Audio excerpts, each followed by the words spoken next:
So how did you get into music, and how did you get into Dillinger?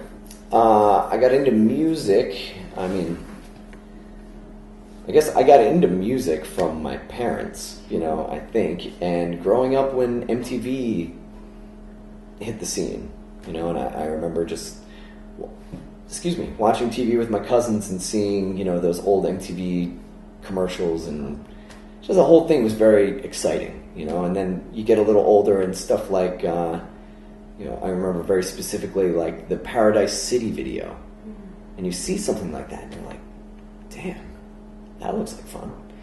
And, I think from a very early age I had this feeling of like, not just that I want to play music, but I want to be a rock star, very specifically and very, unapologetically, like that's what I want.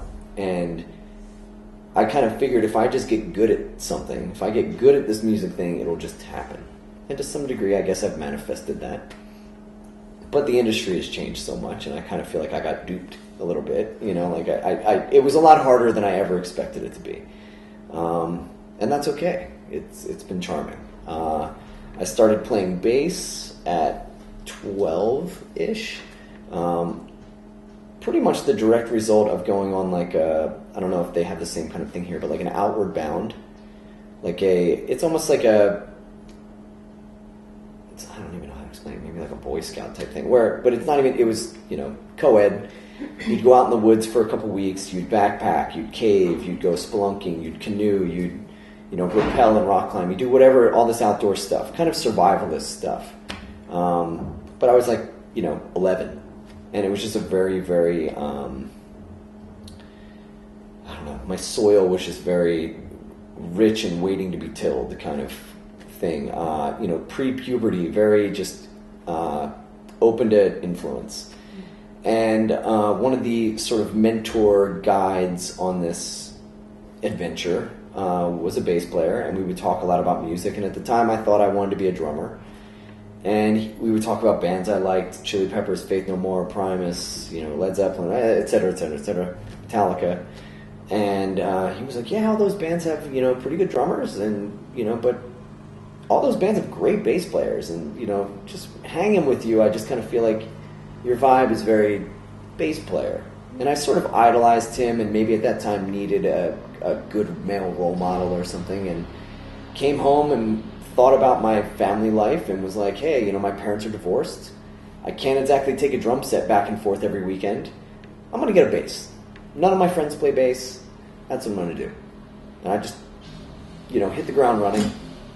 And, that was just kind of it. And then I just, spent some time, studying and just being very into it. It kind of gave everything in my life sort of the anchor it needed, and a sense of purpose and confidence and everything that I felt like I needed at that kind of pubescent time.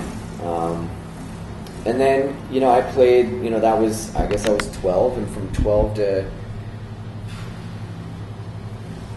19 or so, I just kind of honed my chops, played in some little local stuff that, and I guess I eventually got into a sort of bigger local band.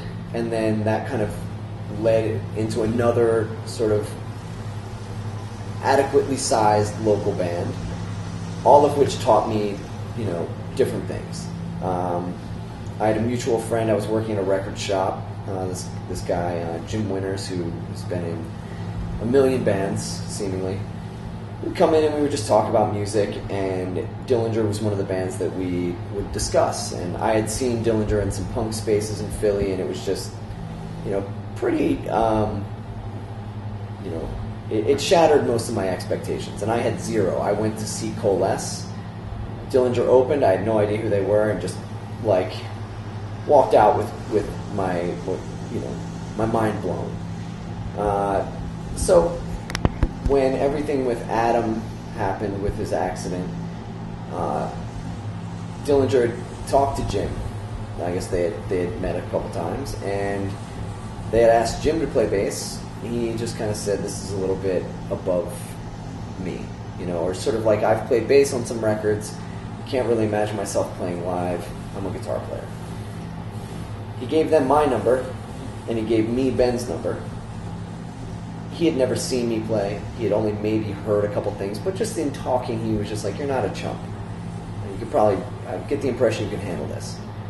But I was really shy, just I was also in school, like I said, and was kind of like, I'm happy where I'm at, I don't want to, I don't know, I just don't know if that's right. A couple of weeks or months later, Dillinger comes through Philly. Jim introduces me to them. I had met them before, but reintroduced myself and sat in their car and listened to the rough mixes of Calculating. And I was just sitting in the back, just, probably having the same reaction that most people had the first time they heard that record, if it was, 1999. And I just couldn't wrap my head around it, and I just felt, again, the muse, whatever you want to call that, energy, just very profoundly like, yo, you gotta do this if you can. You gotta, swing for the fences here. So, long story short, I just kind of made myself very available. They were touring, supporting that record. They had a guy filling in, but wasn't quite what they were looking for. And essentially, I had got to the point where I learned the Running Board EP, and they had, and I had rehearsed those 3 songs with them. It went okay, well enough. I'd never played with a pick before in that kind of a way. So that was the challenge. That was one of the biggest hurdles for me. They then asked, then I went back up to New Jersey. It's about 2 hours away from where I live. I learned maybe 2 more songs, and then just kind of went home, worked on those. They went on tour, went on the Bungle tour, did some of that stuff. And in February of 2000, they had, Ben would just kind of occasionally call and check on me. Chris would just call and check, like, "Hey man, how's it going? How's the songs coming? You good? We're still on the same page here? Yep, okay." He calls me and he's like, "Hey," that kind of phone call. "Hey man, how you doing? How the songs coming?" "Okay, well that's great. So what are you doing tomorrow night?" It's like, it was Valentine's Day. I was like, "Well, I've plans with my girlfriend, but what are you suggesting?" "Hey, well, Jeff, our bass player, has to go to a funeral. You want to come play CDs with us?" And I was like, "Sure, okay. How about I come to your, is there any way we can rehearse beforehand?" And they're like, "Oh yeah, sure. Well, of course." I get there and they're like, the band is already packed. Like, "Okay, let's go." And I'm like, I haven't played with you guys in 6 months, and you're asking me to play a full set of stuff. I don't even know the whole set, and of the stuff I know, I've only rehearsed 3 songs, and then you taught me 2 more, but you have no idea where I'm at with these. They just put a lot of faith in me, and I knew I couldn't disappoint. So I showed up at CB's and I played like 5 of 7 songs, and they were like, "Wow, you did really great. What are you doing tomorrow?"